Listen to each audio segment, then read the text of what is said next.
Howdy friends, welcome back to my abundance series. Today we are going to can up some Salisbury steak with a mushroom gravy. This comes from my new Sarah Thrush cookbook, which is also known as Sarah Plain and Tall here on TikTok. The name of her cookbook is Preserving with a Purpose. And this was one of the recipes that my husband and I were looking at that he was like, yeah, to be honest with you, he really wants to try all of the recipes in this book. So I determined that we were going to go ahead and can some of this up. We're getting to that point where most of the vegetables for the summer season are done. So if I'm wanting to put meals away in a jar, I'm doing that on my day off, which is typically on the weekend. It's a longer weekend again, and I have actual time. Now, a couple disclaimers. I actually hate two things about canning. The first one is dishes. The amount of dishes when you can is just so crazy. The other thing I hate until I get a recipe down is the prep. Prep and a recipe is just crazy, especially if you've never done it before. I'm a super analytical person, so I find myself overanalyzing the F out of it. But this recipe calls for a pound of mushrooms, and I all but have that, minus about 5 that I had covered up earlier and put away into a stir fry. The recipe calls for you to chop your pound of shrooms. We like the stems too. I don't have any issues with that. We're not gonna not put those in there just because they're stems. I'm not a wasteful kind of chick, so we're not. One of the things I think I'll do when I go to heat this up is maybe add some red wine, but that's me personally. It also calls for 4 cups of ground up pork rinds. If you don't know what a pork rind is, it is pig's fat that has been fried. And when I realized that I needed some of this and we didn't have any, we went to Walmart and my husband was like, let's go to the Mexican grocery store. We don't need pork rinds. We need crackling. Or, I was like, crackling. And I didn't understand that he was still talking about the same thing. And then I was like, that's not what they call it at the Mexican, grocery store. And he goes, no, but it would be chicharrones. It would be so much better. But it was too late. They were not open. Also, yes, this hamburger just drooled on my counter. Thank God for Clorox wipes. You need 8 pounds of burger, preferably 90-10. I didn't have 90-10, but I was able to get 88. And it's pretty close, so we're going to do that. You need the 4 cups of ground up pork rinds, and then you also need another 4 cups of breadcrumbs. Now, I'm using panko because that's what I like. It's what's in my cabinet. We don't eat a lot of bread. If we did, I would keep all the ends and make croutons, which I can make into breadcrumbs, but I'm just not a big bread girl. My husband has to remind me that he wants bread a lot of times, or there's no bread in the house. It's just not something that I like personally. Anyway, to our giant mound of meat, we've added 4 cups of pork rinds, 4 cups of breadcrumbs. We are now going to add 2 eggies because eggies are required. And let me tell y'all, I bought this giant metal dish that we are using at the one of the big Asian markets here in town, and it is probably the best $10 I have bought all year. It was great for tomatoes. I don't know what I would have done before this. It was crazy. It's great. Now, it also called for half of a cup of onion flakes, and I thought, oh, I'll use my own. And then, because I had dried some, but I realized they were too big for this. I normally use my dried ones in soup or stews that I'm going to throw in a crocky pot, or if I'm letting it cook all day. But lucky for us, I had some dried onion flakes chilling in my cabinetto. It also calls for a packet of onion soup mix. Now, this is the only thing where I don't actually know all the ingredients. I had to go back and read what all is in onion soup mix, but it is seasoning salt, it is salt, it is flour, and beef bouillon is what I think makes it the dark color. We're also going to add a tablespoon of garlic powder. And then we are going to add 2 tablespoons of pepper and salt, and Italian dressing are all going to be 2 tablespoons. And when I was putting all this in here, it started to smell good, which is weird because it's a raw meat. we're looking at raw meat. I'm like, that seems like crazy. I've never stood in front of raw meat and thought this smells good outside of sushi, but that's the smell I associate with sushi. But I did. That's what I thought. Yes, I flubbed that. I was trying to put my too fat tablespoon in here and it just didn't work. That's all right. There comes our pepper.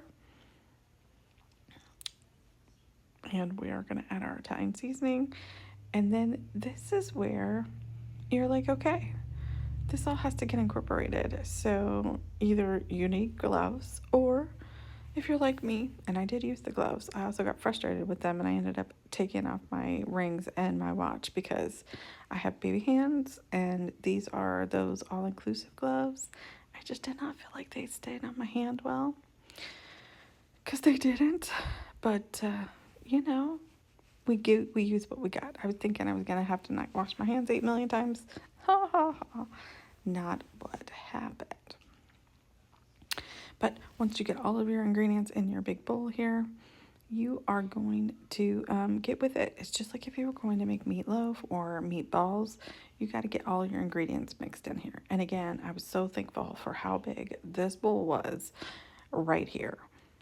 It's also when I realized that this was going to take a lot longer than I thought it was going to take, because this is a lot of meat. This is 8 pounds of meat, and I was feeling my arms. I felt like a baker. I don't know if you've ever met someone who was an actual bread baker. They got some forearms, y'all, and this is exactly why they have these kind of forearms. But I got some non-needed frustration out on my meat here as I was mixing it in, because again, we want to incorporate everything everywhere. And then I taped some wax paper onto my counter. Now, this is where the recipe and I were not in agreement. So on Sarah's recipe, it says that she manages to get around 42 patties in 7 quart jars. So that should fill your pressure canner up. 7 quarts fills the basic pressure canner. But she said that they should be between 1.5 inches to 2 inches tall, thick. And I was like, that's very thick. I was trying to figure out how she was going to fit 5 to 6 patties in every jar. Now, I did manage to fit 5 patties in 6 out of the 7 jars. And it took me about halfway through this to figure out how to make this work. So she suggests that you get one of your wide mouth cannon lids and use it like it is a biscuit cutter and just pack your meat in. And I will say this, it makes perfect little patties. It really does. They're very nicely tight. And yes, I did pull that wine bottle out and use it to smush things around. This is me counting to see how many burger patties that I got, because I knew it just didn't feel right to me. I got 34, not 42. So, I don't know. Anyway, the cleanup on that because of the wax paper, so fantastic. Now, we are going to heat our oven up pretty low, like 170, 175, because she says that as we are cooking the patties, and remember that we are not going to cook them all the way because they are going to finish cooking in the canner, that we need a warm oven because we are putting hot food into a hot canner, but we need to keep said food hot. So we are going to brown these little babies on each side. They are not going to be done. See that? Okay, still pink in the middle. That's okay, because again, they're going to go into a hot canner for 1.5 hours. Don't worry, y'all. They're going to get cooked. They're going to get cooked. There will be no botulism. It's cooking, I promise. But look at how well these little patties held together. I think I'm going to use the canning ring just to make burgers from now on, because when I make a burger, it never looks like this. These guys look really good. And again, they smelled really good too.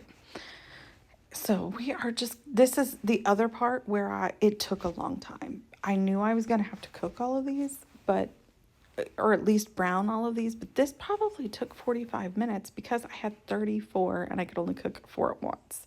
Now, next time I might do 2 pans to try to make this go faster, but I'm of the mind of the more I can do in 1 pan and only have to clean 1 pan, the better, because I feel like dishes and I are not friends. I just dislike the dishes. They're not my favorite. We are down to the very last 2. Look at all those happy little patties. chillaxing on my cookie sheet here. We're going to put these back into our nice warm oven. And I had just turned the oven off too because I will only open it one more time. So this should be good. And we're just going to put those in the oven until we're ready to pack them in our jars. Now remember, I don't want to use another pan. So I'm going to slide my cast iron over and I'm going to add 2 tablespoons of butter to this pan.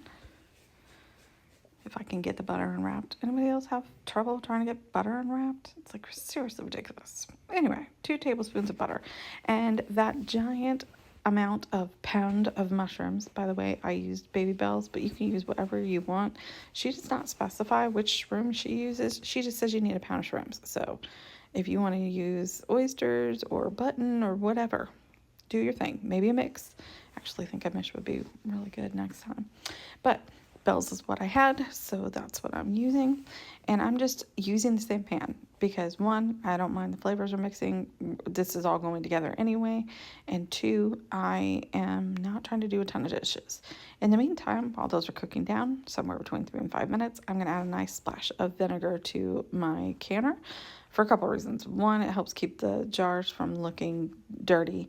I have well water, so if you don't, it definitely gives the jars a cloudy look, and then you question whether or not what's in your food is okay. And then we're also going to fill our canner to a minimum of 2 inches of water once all the jars are in there.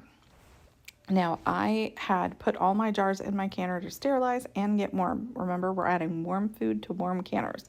To each jar, we're going to add a teaspoon of beef bouillon base. It is like goopy, liquidy stuff, but it is going to help make the sauce for these. And when you put it in the canner and it starts going, you can really use it. It's great stuff. Then we're going to add our little patties, and let me tell you, the ring worked out great. Okay, it took very little effort for me to get these guys into the jar, and I'm just gonna fill those babies up, and then I am going to add in the mushrooms. Now here's where I think that the recipe is maybe off, or I did something wrong. I'm not sure. I was doing 2 tablespoons of shrooms per quart, except for the 1 quart I had that I only got 4, and then that one I added a 1/3 scoop of mushrooms. But look, I still had mushrooms left over, which is why I was wondering if maybe I made the patties too big because it just didn't feel like they did. Now, once you get your shroomies in there, you're going to get boiling hot water, which I had off to the side, and you're going to pour it on top and leave an inch of headspace. After you get your inch of headspace, you're going to take yourself a chopstick or something of the like and put it in the corners of your jars and debubble. And as you debubble, it will also help you to get the mushrooms down, because you want them to also be at the inch headspace, because if it's too tight, you'll get seepage because there's not enough room for the lids to seal. And I definitely found it was a lot easier to get the mushrooms down once I added the water. And I did have to add a little bit more water to a couple of the jars once I had debubbled them, because the water had an opportunity to scoot down, which is what you want. Then you are going to take a rag or a paper towel like I did, and white Vin. And I mean, you need to white Vin the heck out of these. Remember that we just put slightly greasy burger action on here. And as I was debubbling, I was swishing the water around. So it was a thing, it got on there. After you get your rims wiped really well with your white Vin, you're going to put your lids and rings on, and you are going to put them on the canner. Once your canner has come to pressure, you're going to let it vent for 10 minutes. Put your weight on. Once your weight starts going, 90 minutes is how long that they're going to be in here. Now, I'm real. One of my jars broke while they were processing. When I took stuff out, I thought that there was some seepage because the jars looked a little darker than normally would happen. But also when I was looking at the top of my canner, I noticed that where my steam vent was, that it had a little tint to it. So this to me meant I thought I had overfilled something and there was a little seepage, and that was why it steamed out that way. Alas, that was not the case. One of my jars had a crack at the bottom, and I didn't know. It had to have happened after I put it in the canner, because I would have noticed it when I was putting the water in. It would have come out. So Sometimes mistakes happen. That's okay. I ended up getting 6 out of this batch of 7, and I still managed to save the meat that was in there because it was at the bottom of my jar. Just the juice came out. It's still processed for another hour and a half like everyone else. We're just gonna have it for dinner tonight. I'll make a little roux and another another homemade gravy. I can still use the beef bouillon base that is in there, and we'll actually get to test this recipe out. This is my broken jar. See, there's no juice in it because it was at the bottom of the jars. But the meat and the mushrooms stayed in there. But there it is. Salisbury steak with shrimp sauce.